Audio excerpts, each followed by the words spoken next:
Hello everyone. इस video में हम स्टडी करेंगे 2019 का एसएससी सीएचएसएल टायर 1 का पेपर। इसमें हम इंग्लिश पेपर को सॉल्व करने वाले हैं। जो ये पेपर है वो 13 अक्टूबर को 2020 में सेकंड शिफ्ट मतलब कि आफ्टरनून शिफ्ट के अंदर लगा है। इस पेपर से जितना भी मैक्सिमम मैं आपको बता सकता हूँ, सिखा सकता हूँ, मैं वो पूरी कोशिश यहाँ पर करने वाला हूँ। इस वीडियो को अंत तक जरूर देखिएगा। My name is Tushar Garg and you are watching our channel we are rock.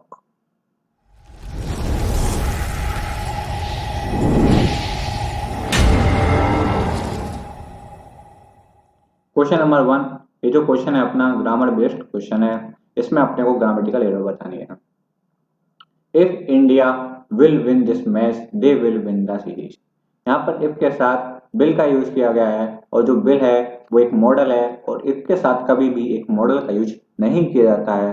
तो the answer of this question is option number 1। And you can see that if के साथ अगर हम प्रेजेंट इंडेफिनिट टेंस का यूज करते हैं तो दूसरे वाले क्लाउज के अंदर, जो कि यहाँ पर ये वाला क्लाउज है दूसरा, जिसके अंदर फ्यूचर इंडेफिनिट टेंस या फिर प्रेजेंट इंडेफिनिट टेंस का यूज किया जाएगा।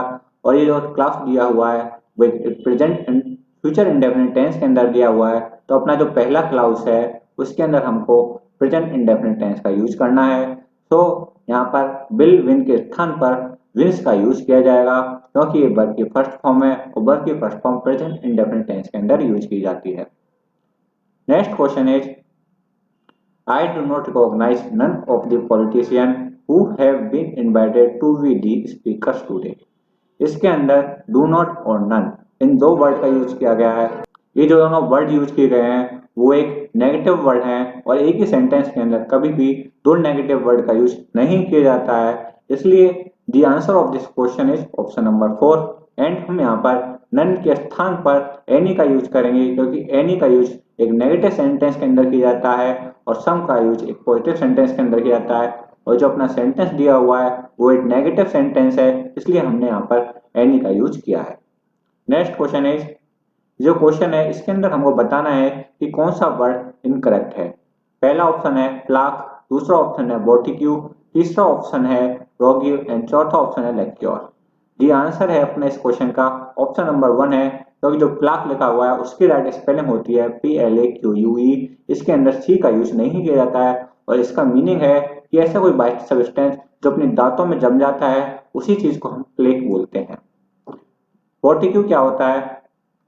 बोटिक्यू मतलब होता है कि ऐसी कोई जगह जहां पर अपने को ड्रेसेस मिलती हैं पहनने के लिए और जो बेची जाती हैं उसी को हम बोटिक्यू बोलते हैं। अब रोग्यू का मतलब क्या होता है? मतलब कि डिसऑनेस्ट पर्सन, एक डिसऑनेस्ट व्यक्ति। लेक्योर का मतलब क्या होता है? ऐसी कोई चीज जो कि किसी मेटल या फिर किसी वुड पर लगाई जाती है, जिसके सूख जाने पर वो चीज हार्ड हो जाती है और शाइन करने लगती है, उसी चीज को हम लेक्योर बोलते हैं। नेक्स्ट क्वेश्चन, इस क्वेश्चन में हमको इन सब में से हमको एक करेक्ट वर्ड का सिलेक्शन करना है जो कि एक स्पेलिंग की भी गलती ना हो उसमें। पहला है ट्रांसिशन, दूसरा है इंटेंशन, तीसरा है इंजेक्शन, चौथा है फैशन। तो अपना आंसर है इस क्वेश्चन में ऑप्शन नंबर 2 है, क्योंकि ये एकदम करेक्ट है और इसका मतलब होता है इरादा। और जो फर्स्ट है इसका जो करेक्ट वर्ड होगा वो होगा ट्रांसिटेशन और इसका मीनिंग है कि किसी भी चीज का एक स्टेट से दूसरी स्टेट में बदल जाना।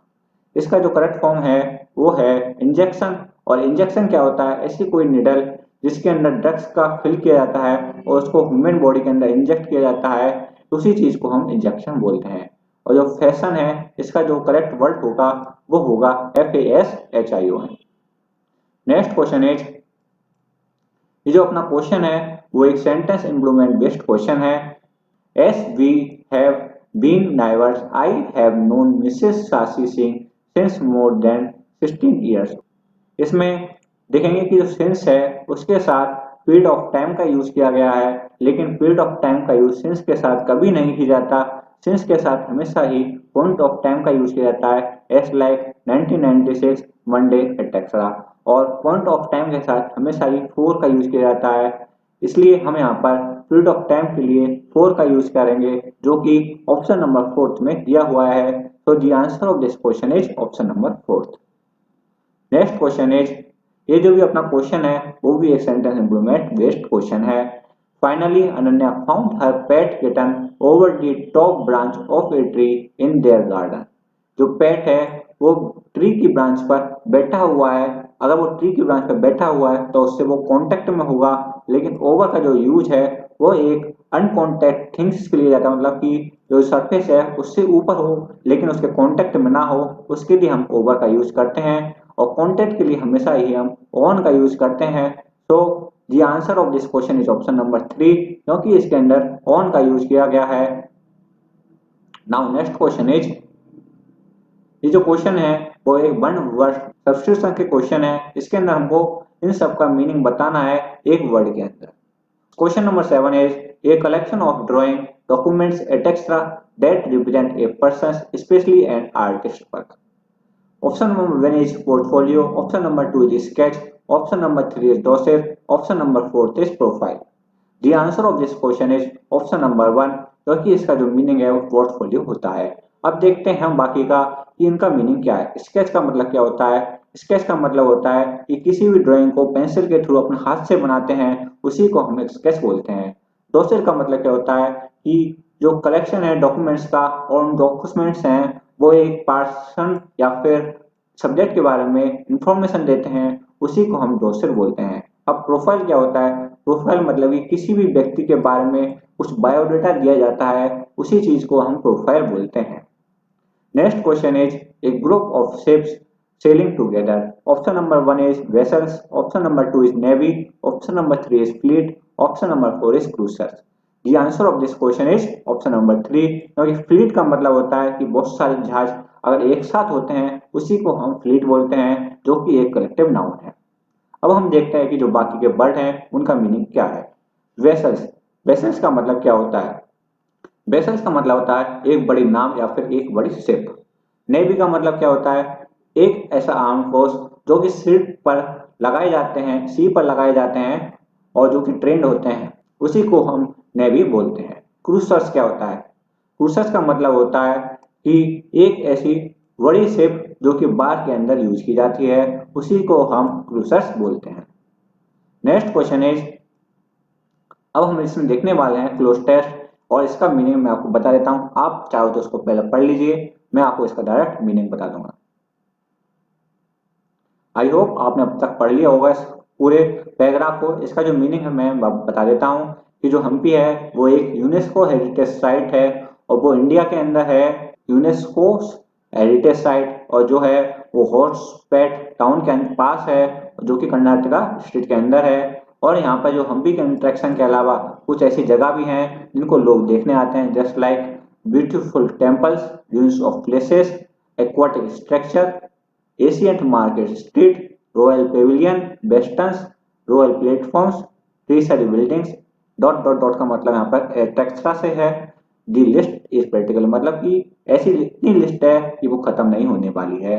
Most of the visitor to Hampi arrive at the well connected Hospet junction railway station. जो विजिटर हैं वो मोस्टली कहाँ से आते हैं? वो मोस्टली आते हैं हॉस्पेट जंक्शन रेलवे स्टेशन से, जो कि हम्पी से 13 किलोमीटर दूर स्थित है।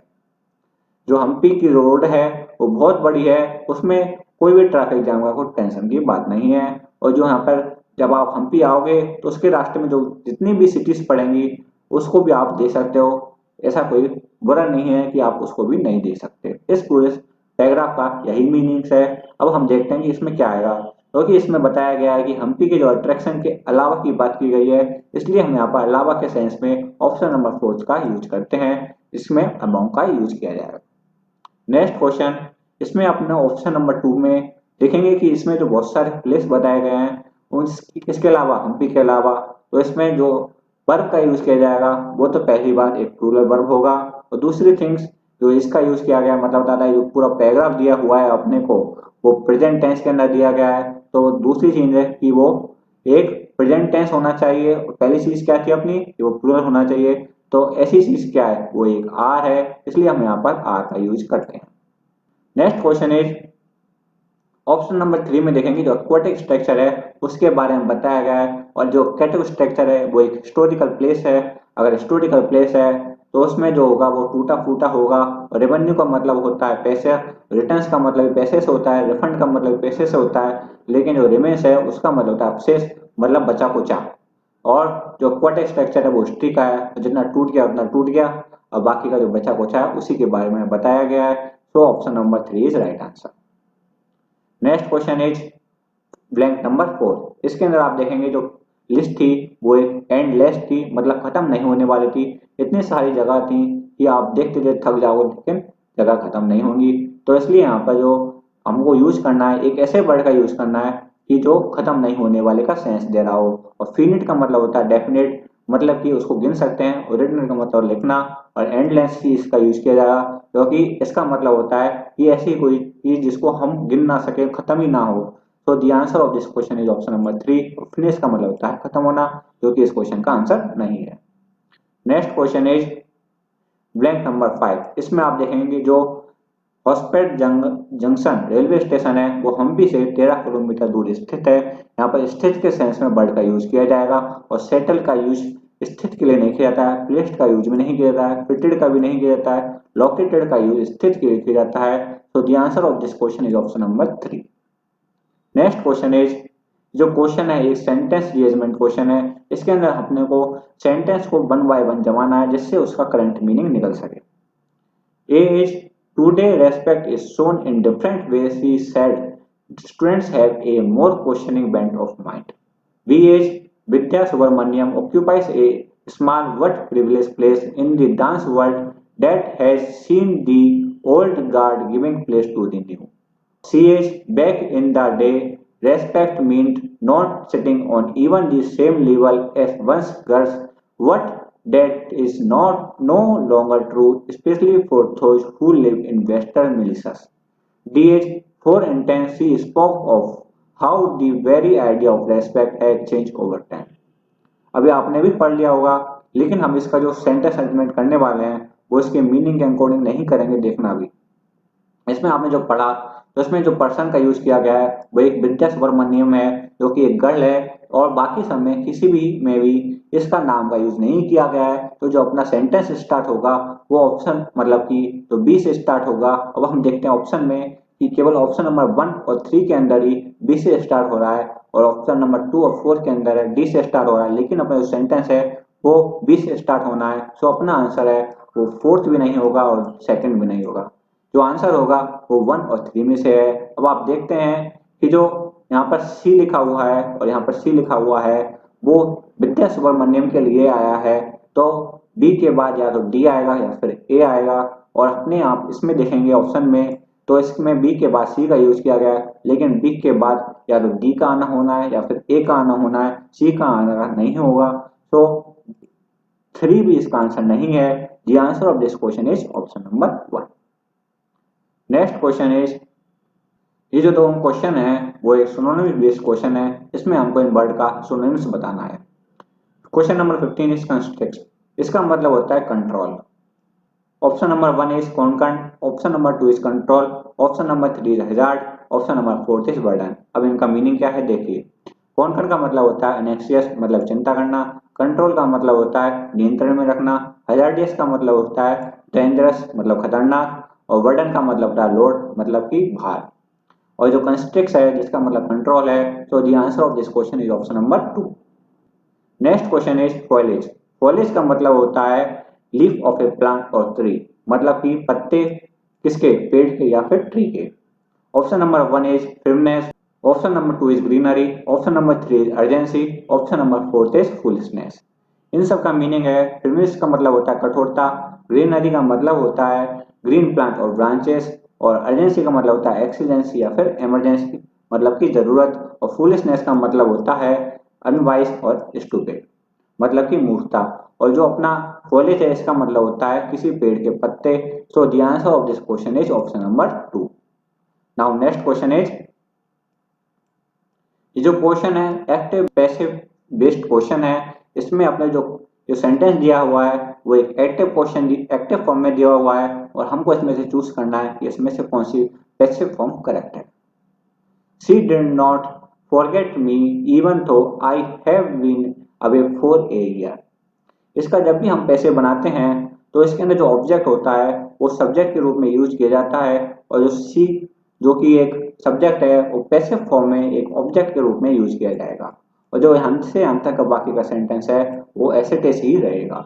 अब इसमें देखेंगे कि जो सी है वो एक सब्जेक्ट के रूप में यूज किया गया है, लेकिन अपने को पैसिव बनाते टाइम सी को एक ऑब्जेक्ट के रूप में यूज करना है, जो और हमको मी को वो सब्जेक्ट के रूप में यूज करना है, तो हमें यहाँ पर सब्जेक्ट के रूप में आई की जरूरत है, ना कि सी की। तो वन इसका आंसर नहीं है। इसमें भी सी का यूज ऐसे सब्जेक्ट किया गया है लेकिन ऑब्जेक्ट की तरह यूज होना था, तो टू इसका आंसर नहीं है। इस क्वेश्चन में आप देखते हैं कि जो है आई और आई मतलब कि मी को इसमें सब्जेक्ट की तरह यूज किया गया है, तो ये इसका आंसर हो सकता है। अब नेक्स्ट में देखेंगे कि इसमें भी सी को जो यूज किया गया है वो एक ऐसे सब्जेक्ट यूज किया गया है, लेकिन सी का यूज ऐसे ऑब्जेक्ट होना था, तो इसका फोर्थ भी आंसर नहीं है। तो the answer of this question is option number 3। अब देखिए कि इसका आंसर जो है भी करेक्ट नहीं है। क्यों नहीं है?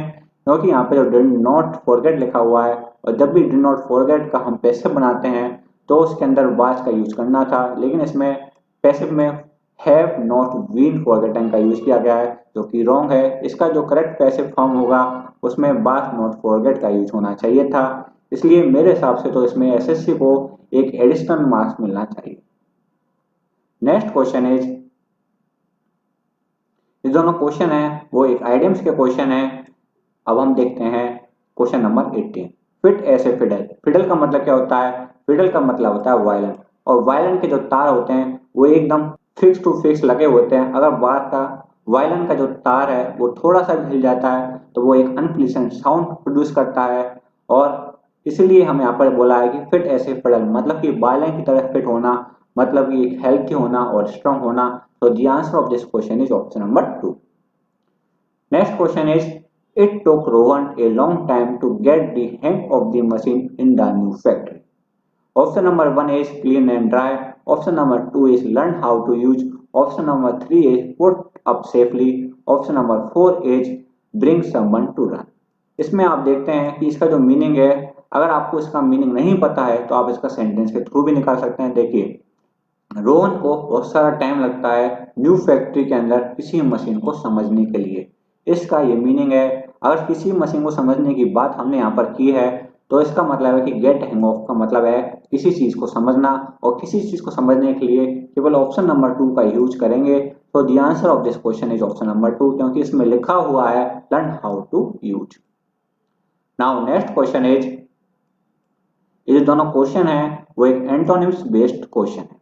क्वेश्चन नंबर 20, एल्ट्रिस्टिक, इसका मतलब होता है परोपकारी या फिर generous. Option number 1 is outstanding, option number 2 is Syrian, option number 3 is soft spoken, and option number 4 is selfish. इन सब का मीनिंग है, आउटस्टैंडिंग का मतलब होता है स्टुपेंडस मतलब कि शानदार, और सीरियन का मतलब होता है क्लेम एंड पीसफुल, इसका मतलब है शांत स्वभाव का, और सॉफ्ट स्पोकन का मतलब है स्पीक फ्रैंकली, मतलब कि अच्छी अच्छी बातें बोलना, क्लियर मत बोलना, ट्रू मत बोलना, उसी चीज को हम स्पोक फ्रैंकली बोलते हैं। अब सेल्फिश का मतलब होता है केवल अपने ही बारे में सोचना, किसी दूसरे के बारे में नहीं सोचना, केवल अपना ही एडवांटेज सोचना। तो इसमें ऑल्ट्रिस्ट का मतलब है परोपकारी, लेकिन इसमें सेल्फिश का मतलब केवल अपने बारे में सोचना। तो इसका जो एंटोनिम्स होगा वो ऑप्शन नंबर 4 है। Next question is disclose. Disclose का मतलब होता है खुलासा करना, मतलब कि open the secret. Option number 1 is disrupt, option number 2 is conceal, option number 3 is complete, option number 4 is describe. इन सब का मीनिंग है, डिसरप्ट का मतलब होता है ऑब्स्ट्रैक्शन मतलब कि बाधा, कंसील का मतलब होता है कीप सीक्रेट मतलब कि किसी चीज को गुप्त रखना, कंप्लीट कंप्लीट का मतलब होता है किसी चीज को पूरा करना, डिस्गाइज डिस्गाइज का मतलब होता है कि अपने ही रियल आइडेंटिटी को छुपा लेना और कोई दूसरी आइडेंटिटी प्रकट करना, लेकिन वो आइडेंटिटी फेक होगी, उसी को हम डिस्गाइज बोलते हैं। अब यहाँ पर देखेंगे डिस्क्लोज का मतलब था कि सीक्रेट को ओपन कर देना, और कंसील का मतलब था कि उसी चीज को सीक्रेट रखना। तो the answer of this question is option number 2। Now next question is, जो अपना ये क्वेश्चन है वो डायरेक्ट फॉर्म मतलब कि इनडायरेक्ट बेस्ड क्वेश्चन है। इसमें जो सेंटेंस दिया हुआ है ये वाला वो एक इनडायरेक्ट फॉर्म में दिया हुआ है, और हमें इसमें से चूज करना है कि कौन सी एक डायरेक्ट फॉर्म करेक्ट है।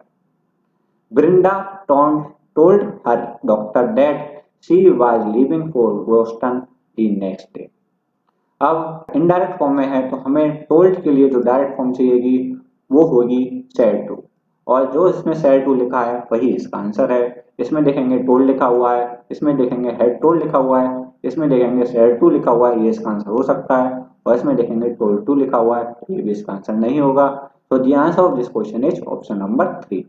And S U can see that यहाँ पे जो डी नेक्स्ट डे लिखा हुआ है उसका अगर हम डायरेक्ट फॉर्म देखें तो वो तुम्हारा होता है, और इसमें यहाँ पे तुम्हारा लिखा हुआ है। ये मैंने एक्स्ट्रा इन्फॉर्मेशन के लिए आपको बता दिया है, नहीं तो अपना एक काम केवल सेट टू से भी हो जाता है यहाँ पर। नेक्स्ट क्वेश्चन इज, ये जो अपना क्वेश्चन है वो एक fill in the blanks question है। Timers at traffic signals that help motorists save fuel by switching off their engines while waiting will soon be phased out due to technical ... इस sentence का meaning है जो traffic पर timer लगा होता है वो हेल्प करता है मोटोरिस्ट मतलब कि जो व्हीकल चला रहे हैं उनके लिए कि जो फ्यूल बचा सके अपने व्हीकल का, कैसे, अपने इंजन को स्विच ऑफ करके, जिससे जब वो वेट कर रहे हो, जिससे कि जो टेक्निकल फॉल्ट वहां पर नहीं हो और जो अपना इंजन है वहां पर खराब ना हो। यहाँ पे जो टेक्निकल फॉल्ट की बात की गई है और अपना जो ऑप्शन नंबर यहाँ पे दिए हुए हैं इसमें फॉल्ट का मीनिंग केवल ऑप्शन नंबर 2 ही देता है, क्योंकि ग्लिचेस का मतलब होता है a small fault that prevents something from working, मतलब कि एक ऐसा छोटा सा फॉल्ट जो किसी भी चलती हुई चीज को खराब कर दे, उसी चीज को हम ग्लिचेस बोलते हैं। इसलिए हमने यहाँ पर ऑप्शन नंबर 2 को चूज किया है। अब इल्यूमिनेशन का मतलब होता है लाइट और स्टीमर्स का मतलब होता है ऐसी कोई मशीन जो खाना बनाने के काम आती है, किसके थ्रू, स्टीम के थ्रू। उसमें जो खाना है वो स्टीम के थ्रू बनाया जाता है, मतलब कि नीचे तो हम उसमें पानी रख देंगे और उससे जो भाप निकलेगी और उसके ऊपर जो खाना रखा होगा वो पक जाएगा। नेक्स्ट क्वेश्चन इज, जो क्वेश्चन है fill in the blanks question है, लेकिन रियलिटी के अंदर देखोगे जो इसमें जो मोजेक लिखा हुआ है उसकी डेफिनेशन की बात इस क्वेश्चन के अंदर की गई है। अब मोजेक का मतलब क्या होता है? मोजेक का मतलब होता है कि ऐसे कोई स्मॉल स्टोन जिनको हम पैटर्न के अंदर जमा दें, उसी चीज को हम मोजेक बोलते हैं। जिसमें अगर इसमें देखिए, इसमें छोटे छोटे स्टोन को एक पैटर्न के अंदर जमा कर एक पिक्चर का आकार दिया गया है। अब मोजेक के अंदर हमने एक पैटर्न का वर्ड का यूज किया गया था, उसी चीज की यहाँ पर बात की गई है। So the answer of this question is option number 3. Next question is, ये जो क्वेश्चन है अपना सेंटेंस रीअरेंजमेंट क्वेश्चन है, इसके अंदर भी हमको इनको अरेंज करना है एक करेक्ट मीनिंग के अंदर। A is he put it down to dry and went to count his coins. B is when he come back he it seemed like the teapot had moved. C is Akito walked into an old grocery shop and bought a teapot and took it home. D is later that day he cleaned the teapot till it shone like the sun. इसमें देखिए जो अकीटो है एक person है और केवल इसी sentence के अंदर उस पर्सन का यूज किया गया है। बाकी सब के अंदर ही जो कि प्रोनाउन है उसका यूज किया गया है, मतलब कि जो अपना सेंटेंस है वो सी से स्टार्ट होगा। तो इसमें देखेंगे कि ऑप्शन नंबर 1 के अंदर सी से स्टार्ट हुआ है, ऑप्शन नंबर 2 के अंदर बी से स्टार्ट हुआ है, तो ऑप्शन नंबर 2 इसका आंसर नहीं है। ऑप्शन नंबर 3 के अंदर ए से स्टार्ट हुआ है, तो ऑप्शन नंबर 3 भी इसका आंसर नहीं है। ऑप्शन नंबर 4 के अंदर भी सी से स्टार्ट किया है, तो ये भी इसका आंसर हो सकता है। अब अपने बचते हैं option number 1 and option number 4। अब बाकी जो अपने तीनों निकलेंगे वो इसके केवल मीनिंग से निकल सकते हैं। देखिए इसका मीनिंग क्या है। अकीटो है जो एक ओल्ड ग्रोसरी शॉप के अंदर गया, उसने वहां से टीपॉट को उठाया और उसको लेकर घर पर आ गया। फिर उसने नेक्स्ट दिन उस टीपॉट को उसको क्लीन किया। किस तरह क्लीन किया कि जो वो सन की तरह चमक जाए। फिर उसने उसको सूखने के लिए रख दिया और वो कॉइन गिनने चला गया। फिर वो वापस आया तो उसने पाया कि जो टीपॉट है वो कहीं चला गया है, मतलब कि वो टीपॉट था वो इतना ज्यादा क्लीन हो गया है कि वो लग ही नहीं रहा कि वो असलियत में टीपॉट है। इस सेंटेंस का पूरे का यही मीनिंग है। तो इस सेंटेंस का मीनिंग है, तो इसके बाद सी के बाद अपने को डी का यूज करना है, फिर अपने को ए का यूज करना है, फिर उसके बाद बी का यूज करना है, जो कि ऑप्शन नंबर ए 1 इसका आंसर हो जाएगा। ऑप्शन नंबर 4 इसका आंसर नहीं होगा। इसी के साथ ही अपने इस पेपर के 25 क्वेश्चंस कंप्लीट होते हैं। अगर आपको ये वीडियो अच्छी लगती है तो इसको लाइक कीजिए, सब्सक्राइब जरूर कर लीजिएगा और अपने फ्रेंड के साथ कीजिए, जिससे उसको भी ये वीडियो समझने में आसानी हो, वो सारे क्वेश्चन को अच्छे से समझ सके। मिलते हैं नेक्स्ट वीडियो में। Bye bye, thank you.